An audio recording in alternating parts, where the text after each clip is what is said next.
அனைவருக்கும் வணக்கம். இன்றைக்கு நான் ஸ்ரீலங்கன் ஸ்டைலில் பனானா பணியாரம் வாய்ப்பன் என்று சொல்றது அதுதான் செய்து காண்பிக்க போகின்றேன். வாங்கோ வீடியோக்குள்ள போகலாம். இந்த வாழைப்பழ வாய்ப்பனுக்கு நான் 2 பெரிய வாழைப்பழம் எடுத்திருக்கிறேன். இதை இப்போ இந்த பாத்திரத்தில் போட்டு மசிச்சு எடுக்க போறேன். நீங்க எவ்வளவு வாழைப்பழம் சேர்த்துக்கொள்ளலாம், உங்க இஷ்டம். நான் 2 தான் சேர்க்கிறேன். அடுத்ததாக நான் ப்ரௌன் சுகர் எடுத்திருக்கிறேன். இது பவுடர் பண்ணி வச்சிருக்கிறேன். இதை இப்போ இதில் சேர்க்குறேன். நீங்கள் ஒயிட் சுகர் விருப்பமாட்டா சேர்க்கலாம். ஆனால் இது ஹெல்த்தி என்றபடியாக நான் இதை சேர்க்குறேன். இது 3/4 கப். இதை இப்போ இந்த பனானாவோட சேர்த்து மிக்ஸ் பண்ண போகிறேன்.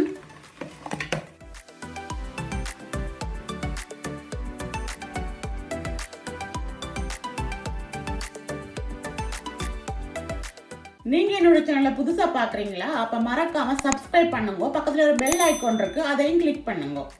நான் இந்த கப்பாலாம் சுகர் 3/4 கப் எடுத்து நான் இதே கப்பாலாம் 2 கப் கோதுமை எடுத்திருக்கிறேன். அதை இதோட சேர்க்கிறேன்.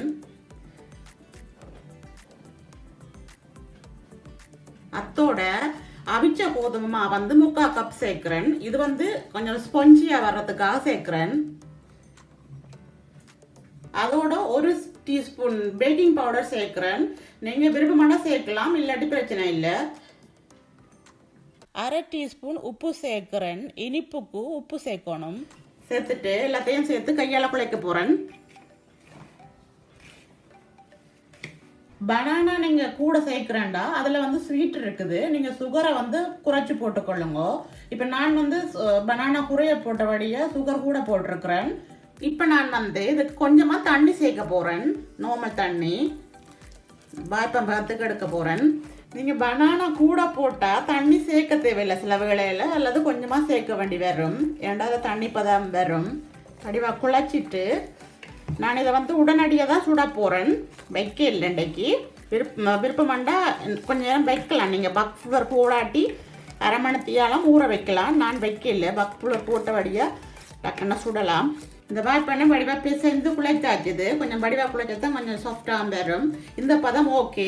எந்த சீனியும் போட்டிருக்கிறபடியாக எண்ணெயில் போட கொஞ்சம் உருகும். இப்போ நான் வாய்ப்பெண் பொரித்தெடுக்க போகிறேன். வாங்க பார்க்கலாம்.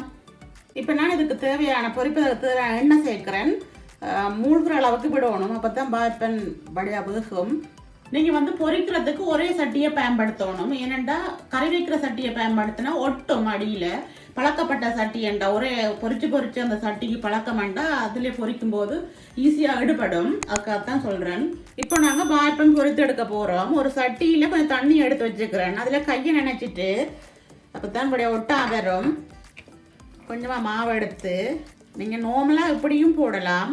இப்படி செய்துட்டு இப்போ எண்ணெய் கொதிச்சிட்டுது. நான் இந்த ஸ்டேஜில் வாய்ப்பனை சேர்க்குறேன். அடுப்பை கணக்கான சூட்டில் விடுங்கோ. கொஞ்ச பிறகு வாய்ப்பனை இப்படி திருப்பி விடுங்கோ. அப்போ தான் படியாக வேகும், உள்ளுக்கு அவியாமல் இருக்கும்.